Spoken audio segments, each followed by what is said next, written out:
Hello everyone, today is day 54 reporting on Kingdom Hearts 4 news and day 1283 since the reveal trailer. There's no news for today. As promised, I would talk about a new Dissidia game today, and surprisingly there's a good amount to talk about. The new game is called Dissidia Duelim Final Fantasy and is supposedly released around 2026. There's a closed beta you can apply for, and it's going to release on iOS and Android devices.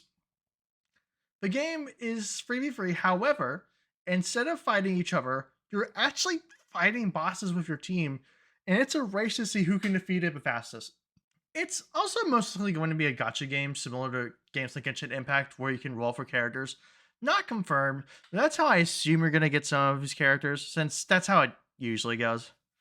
The story is that a crystal appears in Tokyo and is summoning monsters, and the Final Fantasy cast being called ghosts is what's defeating them.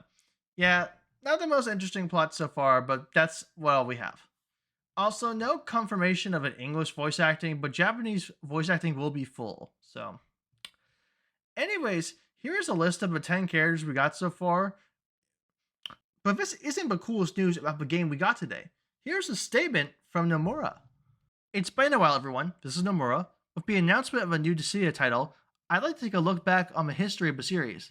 Considering that the fourth installment, Opera Omnia, was active until 2024, it certainly feels like Dissidia has become a constantly ongoing series.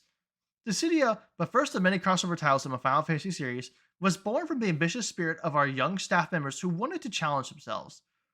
Duelim is the sixth installment in the series, and as you can see from the world setting and visuals, it's another aspirational title packed with many new undertakings and the ways for the staff to challenge themselves.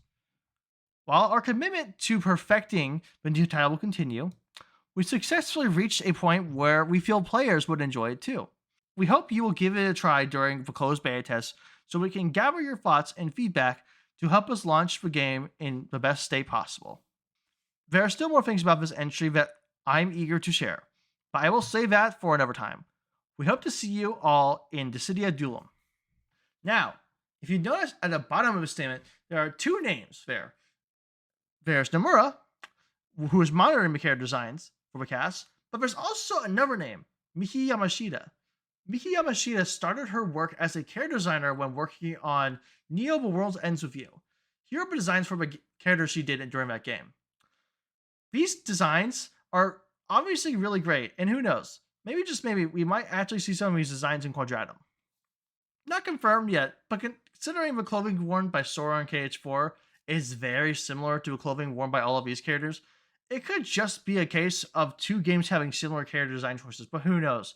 Maybe we might see Cloud wearing something similar in KH4. But yeah, that's about it. Thank you for watching. Come back tomorrow.